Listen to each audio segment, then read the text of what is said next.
no Na colégio escola? e está me dando resultado.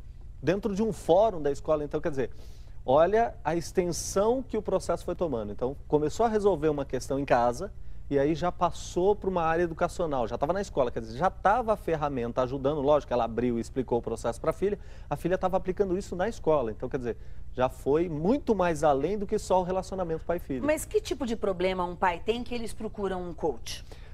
Problema de indisciplina de um filho, por exemplo. Geralmente, o coach é chamado nesse relacionamento pais e filhos para crianças maiores, adolescentes, ou não, mesmo criança pequenininha? Olha que interessante, normalmente o coach não é chamado para essa questão do filho.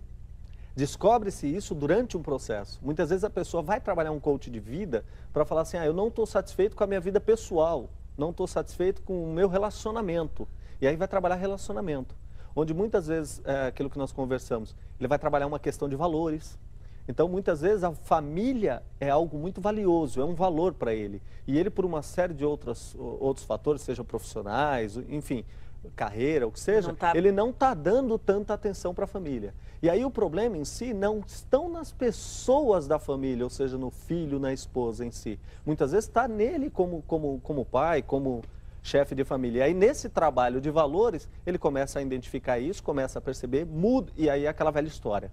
Mude você para mudar o outro, né? E outra coisa que me chamou a atenção é isso, né? Usar os próprios recursos para atingir as metas. Exatamente. Ou seja, é uma conversa muito voltada para você mesmo, né? O que você tem de bacana, o que você tem que precisa ser melhorado para resolver o problema externo. Perfeitamente. E aí, quando esse pai passa por, essa mãe passa por esse processo, ela leva esse processo para casa. Se uma vez ela passou por sessões de coach, foi atendida, né, que é o que nós chamamos usualmente de coachee, se ela foi coachee de um coach e passou por um processo, ela leva isso e começa, toda sessão de coach termina com um plano de ação. Então ela sai com um plano de ação a ser empregado em casa, ou seja, no relacionamento. Ela começa a empregar esse plano de ação e começa a ver mudanças.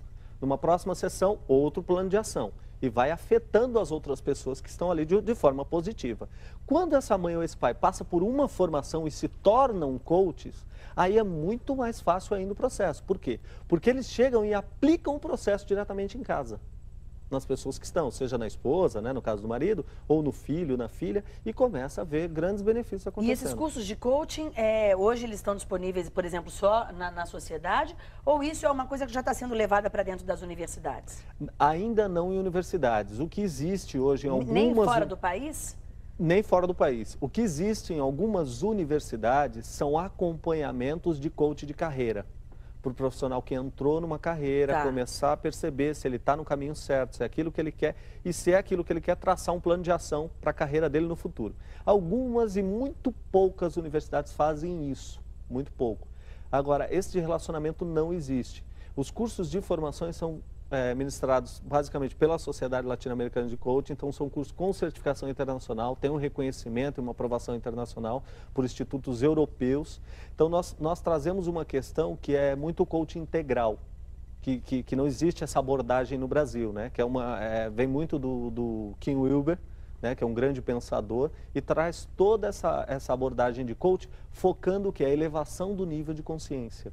Né? Que o coaching, a origem do coach lá, o coach executivo dentro de um processo organizacional, era sempre focando em resultado e não trabalhando o ser humano em si como pessoa. Dentro da nossa abordagem não, a primeira tomada de consciência... O resultado ele é tão difícil de medir, tão subjetivo, né? Você quer ter uma vida melhor, por exemplo, ser mais feliz, né? É diferente de um executivo que ele tem que alcançar uma meta, ele quer chegar na presidência. Exatamente, né? Exatamente. Em casos executivos, tem vários casos que queria chegar na presidência e dentro de um processo ele percebeu que aquilo não era importante, que aquilo não era um valor.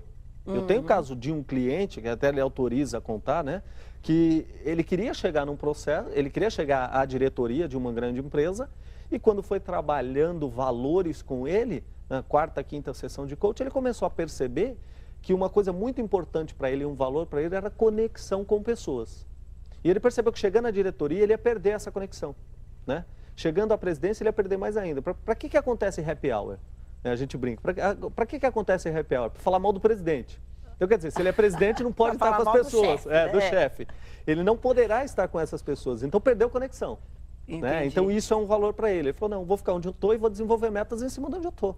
Para mim é muito mais satisfatório. Mesmo porque também a margem salarial, a diferença financeira que compensaria, também não era muito significativa, ele do cargo de diretor para presidente. Não ia compensar essa perda pessoal dele, o esforço, né? Exatamente. Bom, que situações assim você acha familiares, né? Você acha que o coach se aplica? Dentro do relacionamento, marido e mulher, marido e se mulher aplica também? muito. Também. É uma pessoa que sempre quem vai te procurar é um ou outro? Ou você, nesse caso, vai conversar com os dois? Não, ou um ou outro. Ah, tá. Existe um sigilo. E o outro não vai nem ficar sabendo que você está tendo um coach. Pode saber que tem um coach, mas é importante manter o sigilo do que acontece dentro do processo. Então, isso é uma coisa que nós prezamos muito. Até para abrir casos e contar casos específicos, a gente procura saber se a pessoa autoriza, se não autoriza, né? E assim, a gente também não gosta muito de ficar pedindo muito para contar casos. Quando a pessoa fala, esse é um case de sucesso, pode falar. Então é interessante porque vem espontâneo da pessoa liberar isso. Num caso marido e mulher, nós temos muitos casos de o marido começar a fazer um processo, ou a mulher, e falar assim, não, eu vou perguntar para o meu marido se ele quer fazer. Uma coisa muito importante no coaching é o seguinte, a pessoa que vai passar pelo processo, ela precisa querer. Eu quero passar pelo processo. Né? Nós temos casos de algumas pessoas, por exemplo, que ligam, ela tem um problema de relacionamento e fala assim, escuta, falar de coaching, aí liga, é até legal deixar essa mensagem para as pessoas que ligam e falam assim, olha, o meu marido precisa passar por um processo de coaching. É interessante isso, né? Ok, ele sabe disso? Essa é a primeira pergunta. Ele sabe disso que ele precisa? Ah, não, sou eu que acredito que ele precisa. Então, quer dizer, faça você primeiro o processo e depois explicando para a pessoa o que está acontecendo, o que é, porque a outra pessoa começa a perceber a diferença. Entendi. Então, a pessoa acaba sendo levada de uma maneira mais fácil, mais sutil, né? Mais sutil. Mais tranquila. Vamos para mais um rápido intervalo. Na volta, a gente encerra essa conversa sobre coaching pessoal, na nossa vida pessoal. Uma pessoa que eu estou vendo aqui como um conselheiro, né, que pode te ajudar a alcançar os seus objetivos pessoais, inclusive dentro da sua própria família, dentro da sua própria casa. Até já.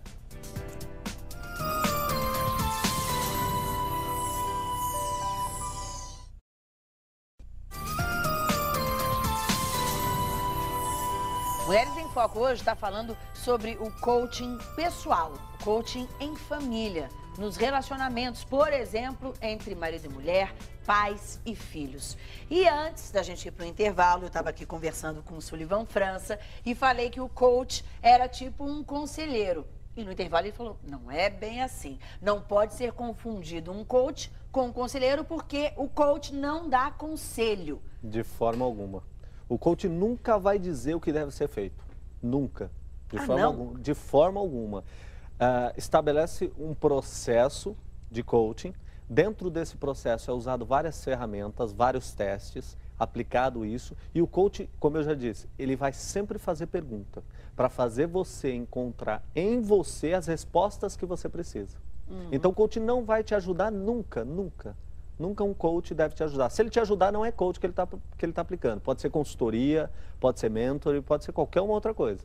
Mas o coach ele vai só fazer perguntas. E perguntas bem pontuais que te fazem pensar. Eu fico muito satisfeito quando eu faço uma pergunta para um coach, para um cliente meu, e ele fala assim, eu te odeio. Esse é um ótimo sinal que ele está pensando. Está refletindo. Entendi. Isso é com muito as suas interessante. Perguntas você provoca essas reflexões e com o tempo a própria pessoa vai chegando às conclusões do que está errado, do que precisa mudar. São perguntas para provocar ação ou reação. Ou reage se está agindo passivamente a algo, ou cria-se no momento um plano de ação e vamos rumo à tua meta. Ô Sullivan, e onde você acha, assim, generalizando, que as pessoas mais erram, as pessoas mais se enganam com relação a si próprias, a sua vida, as suas metas? Valores. No que é importante para ela. No que é importante para ela. As pessoas, eu costumo sempre comentar isso, Luciana, é o seguinte, as pessoas hoje elas estão muito preocupadas em ter e não em ser. Né? E aí, quando ela percebe... Isso é uma coisa que a gente ouve aí pessoas falando, mas não dá a devida importância também para isso. Não para pensar no que é isso, no ter e no ser. Exatamente. Eu costumo falar o seguinte, nós temos estratégias para tudo. Para tudo que nós vamos fazer na vida, nós temos estratégias, generalizando mesmo. Só que nós temos estratégias até para se dar mal. É impressionante, as pessoas criam estratégias até para se dar mal, se sabotam. Então, muitas vezes, essa sabotagem acontece quando? Quando valores não estão claros ou quando valores estão sendo violados. E o coach traz à tona tudo isso, todo esse trabalho, esse alinhamento de valores para dar uma visão muito mais clara para as pessoas. Você sabe, né, Suleyman, que a gente vive hoje uma vida tão corrida que acho que nos falta mesmo esse tempo precioso para a gente ficar sozinho e pensando mesmo, tô bem, tô feliz, é isso que eu quero, né? Fazer essas perguntas, começar a se perguntar também deve fazer muito bem. Te agradeço. É o auto-coaching. É o por você ter despertado já, sem dúvida alguma, essa vontade já em algumas pessoas. Muito obrigada. Obrigado a você. Pela sua presença, pela sua entrevista. E muito obrigada a você pela companhia mais uma vez. Vai pensando aí, hein? Vai refletindo. Será que tá tudo bem? É assim mesmo que eu quero? É assim que eu sempre sonhei? A gente se encontra no próximo Mulheres em Foco.